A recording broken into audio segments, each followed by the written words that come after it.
அன்பான மாணவர்களே, இன்று நாம் 11ஆம் வகுப்பில் விலங்கியல் பாடத்தில் பார்க்க இருக்கக்கூடிய தலைப்பானது இதய துடிப்பு தோன்றுதலும் பரவுதலும்.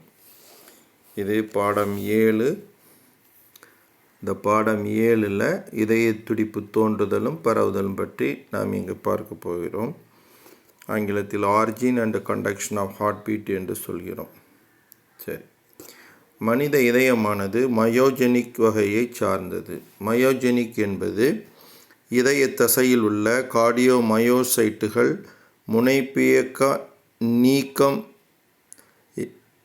அந்த இதய தசையில் உள்ள கார்டியோமயோசைட்டுகள் முனைப்பியக்க நீக்கம் இயல்பான சீரான இதய துடிப்பை துவக்குவதால் இது மயோஜெனிக் வகையை சார்ந்தது என்று அழைக்கப்படுகிறது.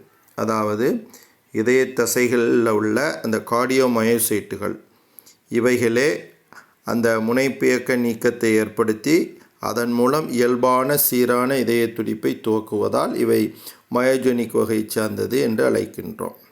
இதயத்தினுடைய இந்த மின் தூண்டல் எவ்வாறு கடத்தப்படுகிறது என்பதை காட்டக்கூடிய இங்கே படம் தரப்பட்டுள்ளது. இந்த படத்தில் பார்த்தீங்கன்னா இதயத்துடைய வெட்டு தோற்றத்தை காமிச்சிருக்காங்க. இந்த படத்தில் இதய துடிப்பு எங்கேருந்து தோன்றுகிறது என்பதை காட்டியிருக்காங்க. நாம் இந்த படத்தை தெளிவாக நம்ம பார்க்க வேண்டும் என்றால் இது உள்ள விஷயங்களே முன்கூட்டி தெரிந்திருந்தால்தான் இந்த படத்தை விளக்குவது சரியாக இருக்கும். எனவே இதை விளக்கிவிட்டு அடுத்து நாம் படத்துக்கு போவோம். ரைட். விரைவான சீரியக்கம் கொண்ட இதய தசை செல்கள் இதய தூண்டி செல்கள் அல்லது பேஸ்மேக்கர் செல்கள் என்று அழைக்கப்படுகின்றன. இந்த பேஸ்மேக்கர் என்று அழைக்கப்படக்கூடிய அந்த அமைப்பு இதயத்தில் வலது ஏற்றியத்தில் காணப்படக்கூடியது. விரைவான சீரியக்கம் கொண்ட இதய தசை செல்கள். இந்த இதய தசை செல்களைத்தான் நம்ம இதய தூண்டி செல்கள் அல்லது பேஸ்மேக்கர் என்று அழைக்கிறோம். இதுதான் இதய அந்த துடிப்புன்னு சொல்லக்கூடிய அந்த இயக்கத்தை ஆரம்பித்து வைக்கிறது, துவக்கி வைப்பது இதய தூண்டி செல்கள். ஏனெனில் மொத்த இதயத்தினுடைய துடிப்பு வீதத்தை இச்செல்களே தீர்மானிக்கின்றன. எந்த செல்லு? பேஸ்மேக்கர் செல்கள் அல்லது இதய தூண்டி செல்கள். அப்போ இதய தூண்டி செல்களை பொறுத்தவரை இவைகள்தான் இதயத்தின் துடிப்பு வீதத்தை தீர்மானிக்கிறது. இதய துடிப்பு வீதத்தை தீர்மானிப்பது பேஸ்மேக்கர் என்று சொல்லக்கூடிய இதய தூண்டி செல்கள். இந்த பேஸ்மேக்கர் என்று சொல்லக்கூடிய இதய தூண்டி செல்கள் சைனோஏட்ரியல் கணுவில் அமைந்துள்ளது. சைனோஏட்ரியல் கணு, இதைத்தான் நம்ம எஸ்ஏ கணு அப்படின்னு சொல்கிறோம். எஸ்ஏ கணு, அதை சைனோஏட்ரியல் கணு என்று அழைக்கின்றோம். இந்த சைனோஏட்ரியல் கணுவானது வலது ஏற்றியத்தில் காணப்படுகிறது. இந்த வலது ஆரிக்கிள் அல்லது ஏற்றியத்தின் இடது பகுதியில், வலது ஆரிக்கிளினுடைய இடது பகுதியில் மற்றொரு முடிச்சு காணப்படுகிறது. அதற்கு பேர் ஏட்ரியோ வென்ட்ரிகுலார் முடிச்சு அல்லது ஆரிக்குலோ வென்ட்ரிகுலார் முடிச்சு அப்படின்னு சொல்கிறோம். இப்போ இதயத்துடைய மின் தூண்டலினுடைய படிநிலைகளை காட்டக்கூடிய படத்தில் நீங்கள் பார்த்தீங்கன்னா 2 விதமான செல்களை பற்றி சொல்கிறோம். அது ஒன்று இதய தூண்டி செல்கள், அதைத்தான் நம்ம பேஸ்மேக்கர்னு சொல்கிறோம். இந்த பேஸ்மேக்கருங்கிறது என்ன, இதயத்தின் துடிப்பு வீதத்தை இச்செல்களே தீர்மானிக்கின்றது. இந்த செல்கள் எவ்வாறு அழைக்கப்படுதுன்னா சைனோஏட்ரியல், அதாவது இது எங்கே காணப்படுதுன்னா சைனோஏட்ரியல் கணுவில் காணப்படுது. சைனோஏட்ரியல் கணுங்கிறது இதுதான். ரைட்டா? இதான் சைனோஏட்ரியல் கணு. நீங்கள் பார்த்தா தெரியும்.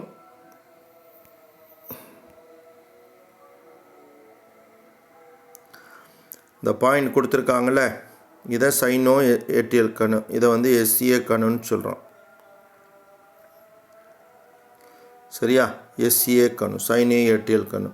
அடுத்து ரெண்டாவது பார்த்தீங்கன்னா ஆரிக்குலோ வென்ட்ரிகுலார் கணு. ஆரிக்குலோ வென்ட்ரிகுலார் கணுங்கிறது இங்கே கொடுத்துருக்கு. இதை ஆரிக்குலோ வென்ட்ரிகுலர் இருந்தால் ஏவி கணு அப்படின்னு சொல்லுவோம். ஏவி கணு.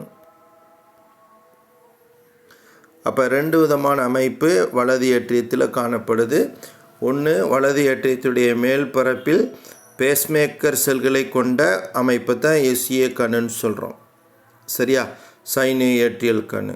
பேஸ்மேக்கர் செல்களுக்கு இன்னொரு பேர் இதய தோண்டி செல்கள். இது வந்து எஸ்ஏ கணுன்னு சொல்லக்கூடிய சைனோ ஏற்றியல் கணுவில் அமைந்துள்ளது.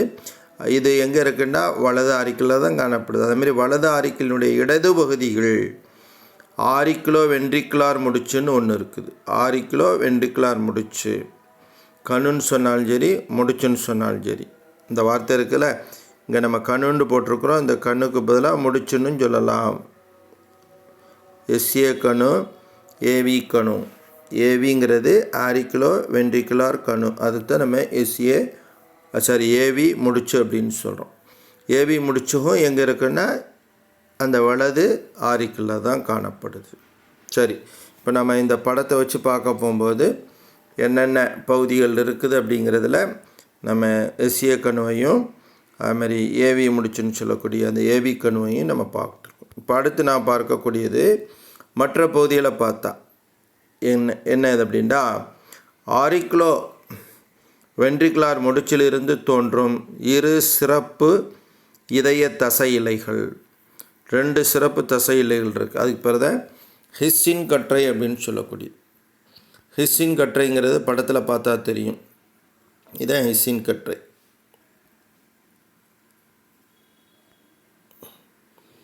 இந்த அமைப்பு இருக்குல்ல,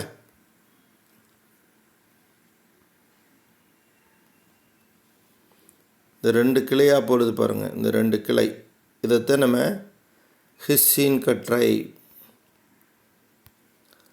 ஹிஸ்ஸின் கற்றைன்னு சொல்கிறோம். 2 இலைகளாக இருக்கக்கூடியது. இந்த படத்தில் பார்த்தா தெரியும், 2 கிளைகளாக மாறுது. இங்கே இருக்கக்கூடியது மேலே உள்ளது இருக்குல்ல, இது வந்து ஏவி முடிச்சு அல்லது அதுக்கு பேர் வந்து ஏவி கணுன்னு சொல்கிறோம். ஏவி கண்ணிலிருந்து புறப்பட்டு 2 கிளை பிரியுது. 2 சிறப்பு இதய தசையிலை, அதை தான் ஹிஸ்ஸின் கற்றைகள் ப்ளூரலில் சொல்கிறோமாங்க. 2 ஹிஸ்ஸின் கற்றைகள்னு சொல்லக்கூடிய. சரியா? அப்போ ஹிஸ்ஸின் கற்றைகள்ங்கிறது வந்து எங்கேருந்து ஆரம்பிக்குது அப்படின்னு கேட்டால் ஏவி கணுவிலிருந்து, ஏவி முடிச்சிலிருந்து ஆரம்பிக்குது. இது என்ன பண்ணுது, இது வென்ட்ரிகுலர் இடைச்சுவர் வழியாக கீழ் நோக்கி சென்று, வென்ட்ரிகுலர் இடைச்சுவர் வழியாக கீழ் நோக்கி சென்று வென்ட்ரிக்கிளினுடைய சுவர் பகுதியில் நுண்ணிலைகளாக பரவியுள்ளன. இது வென்ட்ரிக்கிளுடைய சுவர் பகுதியில் நுண்ணிலைகளாக பரவியுள்ளது. அப்போ இது வந்து என்ன செய்யுது, ஹிஸ்ஸின் கற்றைங்கிறது வந்து ஏவி முடிச்சிலிருந்து ஆரம்பித்து 2 கிளைகளாக, ஹிஸ்ஸின் கற்றைன்னு வந்து 2 கிளையாக மாறிது. அந்த 2 கிளை இருக்குல்ல, இது வென்ட்ரிகுலர் இடைச்சுவர் வழியாக கீழ் நோக்கி சென்று வென்ட்ரிக்கிளுடைய சுவர் பகுதியில் நுண்ணிய இலைகளாக பரவியுள்ளன. அந்த நுண்ணிய இலைகளுக்கு பேர் தான் பர்கின்ஜி நாரிலை தொகுப்பு. பர்கின்ஜி ஃபைபர்ஸ்ன்னு சொல்கிறோம். பர்கின்ஜி நாரிலை தொகுப்பு. இதில் பார்த்தீங்கன்னா இப்போ ஹிஸ்ஸின் கற்றை சொல்கிறோம் 1, அடுத்து பர்கின்ஜி. இங்கே பார்த்தீங்கன்னா இங்கேருந்து வரக்கூடியது இது புறப்பட்டு 2 கிளையாக மாறுது பாருங்க. இது மேலே உள்ளது, இது வந்து ஏவி முடிச்சு. இதெல்லாம் ஹிஸ்ஸின் கற்றை. இது வந்து ஹிஸ்ஸின் கற்றை. அடுத்து இதிலேருந்து கிளைகள் நிறைய வருது பாருங்கள். இந்த கிளைகளுக்கு பேர் தான் எவ்வாறு அழைக்கப்படுது அப்படின்னுட்டா பர்கின்ஜி நாரிலை. இது வென்ட்ரிகுலார் இடைச்சுவின் வழியாக கீழ் நோக்கி சென்று வென்ட்ரிக்கிளின் சுவர் பகுதியில் நுண்ணிலைகளாக பரவியுள்ளன. அங்கேருந்து வரக்கூடியது இப்படி வந்து இந்த மாதிரி வந்து, சரியா, இங்கே வந்து நிறைய கிளைகளாக மாற முடியும். இப்படி நிறைய கிளைகளாக மாறுது. அதுமாதிரி 2 பக்கமே இப்படி நிறைய கிளைகளாக மாறும். இந்த கிளைகளைத்தான் நம்ம என்ன சொல்கிறோம், புர்கின்ஜி நாரிலை. புர்கின்ஜி நாரிலைங்கிறது வந்து ஹிஸ்ஸின் கற்றையிலிருந்து கிளைத்து செல்லக்கூடிய நுண்ணிலைகள். அதுதான் நம்ம புர்கின்ஜி இலைகள்னு சொல்கிறோம். சரியா? இப்போ இது எவ்வாறு அங்கிருந்து இதய துடிப்பை கடத்தக்கூடிய அந்த தொகுப்பு அந்த உணர்வலைகளை கடத்துது அப்படின்னு பார்க்கணும். இப்போ பேஸ்மேக்கர் செல்கள்னு சொல்லக்கூடிய இதய தூண்டி செல்கள் என்ன பண்ணுது, மின் முனைப்பியக்க நீக்கம் மூலம் செல் செவ்வை கிளர்ச்சியடைய செய்கின்றது. பேஸ்மேக்கர் செல்கள் மின் முனைப்பியக்க நீக்கம் மூலம் செல் செவ்வை கிளர்ச்சியடைய செய்கிறது.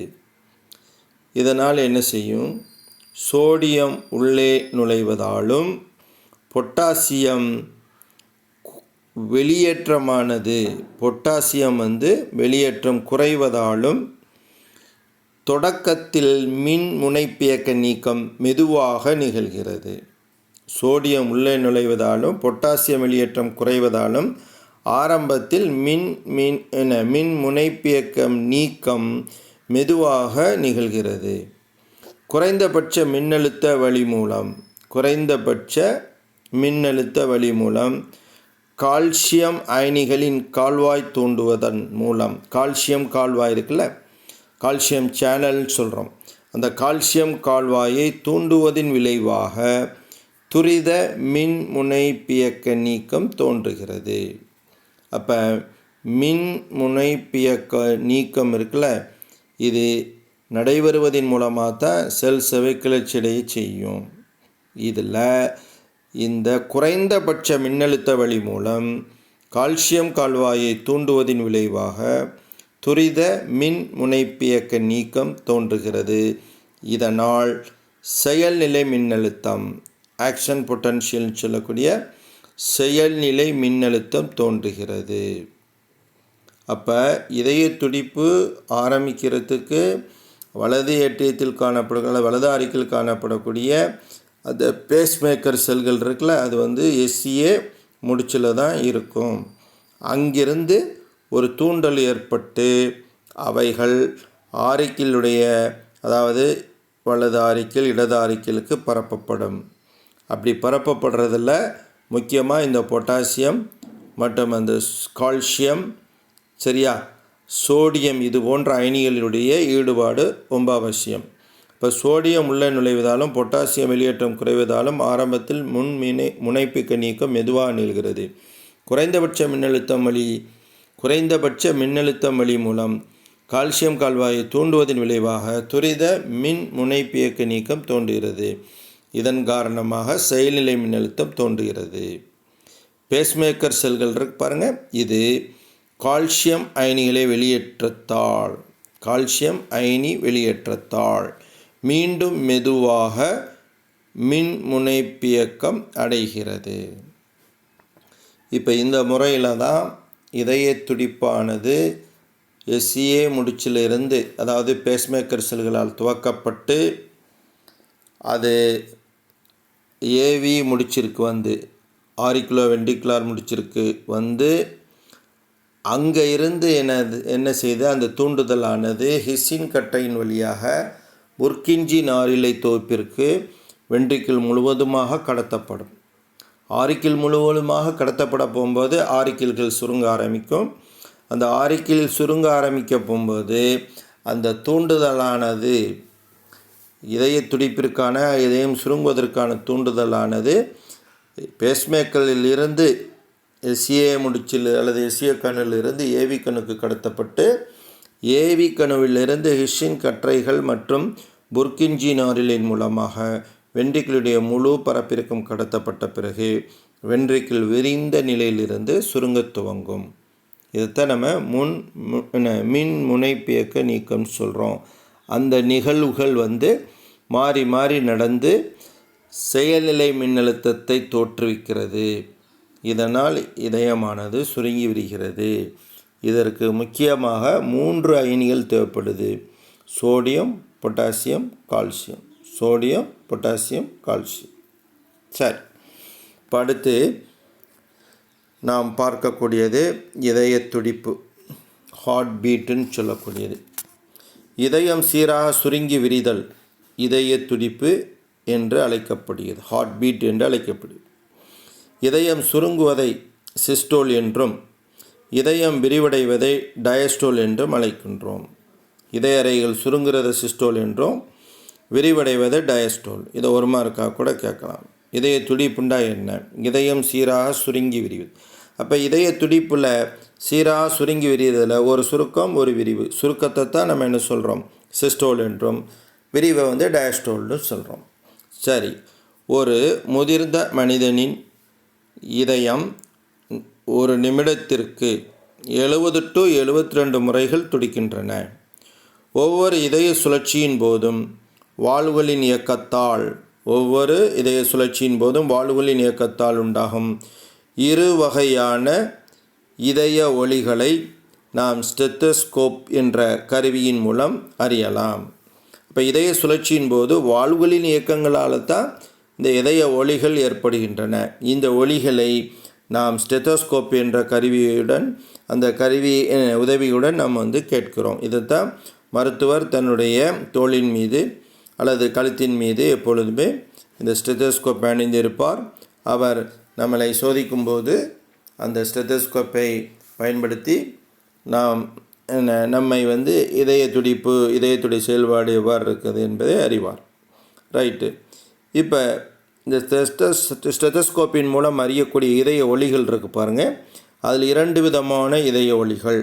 ஒன்று லப் என்று சொல்லக்கூடிய ஒலியும் மற்றொன்று டப் என்று சொல்லக்கூடிய ஒலியும். இது மாறி மாறி லப்டப் என்று தொடர்ந்து கருநிலையில் 3 மாதத்தில் இந்த இதய துடிப்பானது ஆரம்பித்ததிலிருந்து, அதாவது இடைவிடாமல் எந்தவித ஓய்வும் இல்லாமல் தொடர்ந்து நாம் இறக்கும் வரை அந்த இதயம் தொடர்ந்து செயல்பட்டு கொண்டே இருக்கின்றது. அதில் இந்த முதல் ஒலியான லப் எதனால் ஏற்படுகிறது என்று சொன்னால், வென்ட்ரிக்கிள்கள் சுருங்கும் போது இதழ் வால்வுகள் சொல்லக்கூடிய மூவிதழ் மற்றும் ஈரிதழ் வால்வுகள் மூடுவதினால் லப் என்ற ஒலி தோன்றுகிறது. வென்ட்ரிக்கிள் சுருங்கும் போது மூவிதழ் மற்றும் ஈரிதழ் வால்வுகள் மூடுவதினால் லப் என்ற ஒலியும், வென்ட்ரிக்கிள் சுருங்கும் பொழுது, அதாவது வென்ட்ரிகுலார் சிஸ்டோலின் முடிவில், வென்ட்ரிகுலார் சுருக்கத்தினுடைய முடிவில் அரைச்சந்திர வால்வுகள் மூடுவதினால் டப் என்ற 2வது ஒலியும் தோன்றுகிறது. முதல் ஒலி வென்ட்ரிக்கிள் சுருங்கும் போது, 2வது ஒலியானது சுருக்கத்தின் முடிவில், வென்ட்ரிகுலார் சிஸ்டோலின் முடிவில். அங்கே 2மே சுருக்கம்தான். இதில் ஏட்ரியோ வென்ட்ரிகுலார் வால்வுகள், இதழ் வால்வுகள் இருக்குல்ல, ஏட்ரியோ ஆரிக்குலோ வென்ட்ரிகுலார் வால்வுகள் மூடிக்கொள்வதனால் ஏற்படக்கூடிய ஒலி. 2வது ஒலியான டப் அரைச்சந்திர வால்வுகள் மூடுவதனால் ஏற்படக்கூடிய ஒலிகள். இந்த இரு வகையான இதய ஒலிகள் மருத்துவத்தில் நோய் அறிதலில் முக்கியத்துவம் வாய்ந்தது. இதய ஒலிகளினுடைய அந்த தன்மை மாறும் பொழுது இதயத்துடைய செயல்பாடு மாறுது என்று அறியலாம். சரி, இப்போ இதய துடிப்பு வீதம் அதிகரிக்கும் நிலை. இதய துடிப்பு இருக்குல்ல, ரொம்ப வேகமாக துடித்தா எவ்வாறு அழைக்கப்படுகிறது? அதே மாதிரி இதய துடிப்பு குறைவாக, ரொம்ப ஸ்லோவாக இதயம் இயங்குது அப்படின்ட்டு அதுக்கு என்ன பேர்? இதய துடிப்பினுடைய வீதம் அதிகரிக்கும் நிலையத்தான் டாக்கிகார்டியா அல்லது இதய மிகை துடிப்பு என்றும், இதய துடிப்பு வீதம் குறையும் நிலைக்கு பிராடிகார்டியா அல்லது இதய மந்த துடிப்பு என்றும் அழைக்கப்படுது. ஒன்வரில் கேட்கக்கூடிய ஒரு முக்கியமான வினா. என்ன கேட்பாங்க அப்படின்னா, டாக்கிகார்டியாங்கிறது என்ன, கார்டியா என்பது என்ன? இதய மிகை துடிப்புக்கு தான் டாக்கிகார்டியான்னு சொல்கிறோம். அதுமாதிரி பிராடிகார்டியா அப்படின்பது இதய துடிப்பினுடைய வீதம் குறையும் நிலை, அதை இதய மந்த துடிப்புன்னு சொல்கிறோம். அப்போ இதய துடிப்புங்கிறது என்ன, சிஸ்டோல்னா என்ன, டயஸ்டோல்னா என்ன, இதய துடிப்பை அறிவிக்கூடிய கருவியின் பெயர் என்ன, அடுத்து இதய ஒலிகள் என்ன, இதயம் துரிதமாக வேகமாக துடித்தா அது எவ்வாறு அழைக்கப்படுகிறது, அதுமாதிரி இதயம் ரொம்ப மெதுவாக ரொம்ப மெதுவாக அல்லது மந்தமாக துடித்தா அதுக்கு பேர் என்ன அப்படிங்கிறத நம்ம பார்த்தோம். இப்போ அடுத்து நாம் பார்க்கக்கூடியது இதய இயக்க சுழற்சின்னு பார்ப்போம். இதய இயக்க சுழற்சி, கார்டியக் சைக்கிள். இதய இயக்க சுழற்சி அல்லது கார்டியக் சைக்கிள் அப்படிங்கிறது என்ன அப்படின்னா, இதய துடிப்பினுடைய துவக்கம், இதய துடிப்பினுடைய துவக்கம் முதல் அடுத்த துடிப்பினுடைய துவக்கம் வரை உள்ள நிகழ்வுகள் இதய இயக்க சுழற்சி. சரியா? இதய துடிப்பினுடைய ஆரம்பம் முதல் அடுத்த இதய துடிப்பினுடைய ஆரம்பம் வரை உள்ள நிகழ்வுகளை தான் இதய இயக்க சுழற்சிங்கிறோம். இது 0.8 வினாடிகள் வரை நடைபெறுகிறது. அதனுடைய பல்வேறு படிநிலைகளில் 1வது படிநிலை வென்ட்ரிகுலார் டயஸ்டோல். வென்ட்ரிகுலார் டயஸ்டோலுங்கிறது விரிவடைகிறது, வென்ட்ரிக்கிள் விரிவடைகிறது. ஆரிக்கிள் அழுத்தம் வென்ட்ரிக்கிள் அழுத்தத்தை விட உயர்கின்றது. வென்ட்ரிகுலார் டயஸ்டோலில் ஆரிக்கிளுடைய அழுத்தம் வென்ட்ரிக்கிள் அழுத்தத்தை விட உயர்கின்றது. இந்நிலையில் ஆரிக்குலோ வென்ட்ரிகுலார் வால்வு திறந்துடும். திறக்கிறதுனால திறக்கக்கூடிய அதே நேரத்தில் அரைச்சந்திர வால்வுகள் மூடுவதினாலையும் இரத்தமானது ஆரிக்கிளிலிருந்து வென்ட்ரிக்கிளுக்கு இயல்பாக செல்லக்கூடியது. அப்போ இயல்பாக செல்கின்றது. அப்போ ஆரிக்கிளினுடைய அந்த அழுத்தம் வென்ட்ரிகுலார் அழுத்தத்தை விட அதிகரிப்பதின் காரணமாக ஆரிக்குலா வென்ட்ரிகுலார் வால்வுகள் திறந்துருது. திறக்கக்கூடிய அதே நேரத்தில் அரைச்சந்திர வால்வுகள் மூடுகின்றன. இதனால் இரத்தம் ஆரிக்கிளிலிருந்து வென்ட்ரிக்கிளை நோக்கி செல்கிறது. படி 2, படிநிலை 2ல் பார்த்தா ஆரிக்குலார் சிஸ்டோல். ஆரிக்கிள் சுருங்குறதை பற்றி சொல்லியிருக்காங்க. இந்நிலையில் ஆரிக்கிள்கள் சுருங்குகின்றன. வென்ட்ரிக்கிள்கள் தொடர்ந்து தளர்ந்த நிலையிலேயே உள்ளன. வென்ட்ரிக்கிள் தொடர்ந்து தளர்ந்த நிலையினா விரிவடைந்த நிலையில் உள்ளன. ஆரிக்கிள்கள் சுருங்கி டயஸ்டோலிக் முடிவு கொள்ளளவை எட்டும் வரை. ஆரிக்கிள்கள் சுருங்கி டயஸ்டோலிக் முடிவு கொள்ளளவை எட்டும் வரை. டயஸ்டோலிக் முடிவு கொள்ளளவை தான் இடிவி அப்படின்னு சொல்கிறோம், எண்டு டயஸ்டோலிக் வால்யூம்.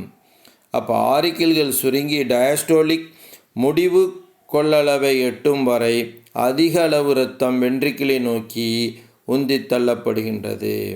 அப்போ ஆரிக்கிளிலிருந்து வென்ட்ரிக்கிளை நோக்கி இரத்தம் வந்துக்கிட்டே இருக்கும். இப்போ டயஸ்டோலிக் முடிவு கொள்ளளவு இதய தசை நார்களின் நீளத்தை பொறுத்தது. டயஸ்டோலிக் முடிவு கொள்ளளவு இதய தசை நார்களின் நீளத்தை பொறுத்தது. தசை நீட்சி அதிகரித்தால், தசை நாரினுடைய நீட்சி அது அதிகரித்தால் இந்த டயஸ்டோலிக் முடிவு கொள்ளளவுன்னு சொல்லக்கூடிய இடிவியும் வீச்சு கொள்ளளவும் உயர்கின்றது. இப்போ இது படிநிலை 2. அடுத்து படிநிலை 3 எடுத்துக்கிட்டோம்னா அடுத்து வென்ட்ரிகுலார் சிஸ்டோல். வென்ட்ரிகுலார் முதல்ல டயஸ்டோல்னு பார்த்தோம், அடுத்து ஆரிக்குலார் சிஸ்டோல்னு பார்த்தோம். இப்போ வென்ட்ரிகுலார் சிஸ்டோல், வென்ட்ரிக்கிள் சுருங்கக்கூடிய நிலை. இதில் 2 நிலையை கொடுத்துருக்காங்க. வென்ட்ரிகுலார் சிஸ்டோல்லையே 2. வென்ட்ரிகுலார் சிஸ்டோலில் ஒத்த கொள்ளளவு சுருக்கம் ஐசோ வால்யூமெட்ரிக் கன்ட்ராக்ஷன். ஒத்த கொள்ளளவு சுருக்கம்னு எடுக்க போகும்போது வென்ட்ரிக்கிளின் சுருக்கம் ஆரிக்குலோ வென்ட்ரிகுலார் வால்வுகளை மூடச் செய்து, வென்ட்ரிக்கிளினுடைய சுருக்கமானது ஆரிக்குலோ வென்ட்ரிகுலார் வால்வுகளை மூடச் செய்து வென்ட்ரிகுலார் அழுத்தத்தை அதிகரிக்கிறது. வென்ட்ரிக்கிளின் சுவரின் தசை நார்களின் நீளம் மற்றும் வென்ட்ரிக்கிளினுடைய கொள்ளளவு மாறாமல் இரத்தம் பெருந்தமனிக்குள் செலுத்தப்படுகிறது. அப்போ ஆரிக்குலோ வென்ட்ரிகுலார் வால்வுகள் இருக்குல்ல, அது மூடப்பட்டுருச்சுன்னா அடுத்து எது திறக்கும் அப்படின்னு கேட்டால் அந்த அரைச்சந்திர வால்வுகள் திறக்கும்.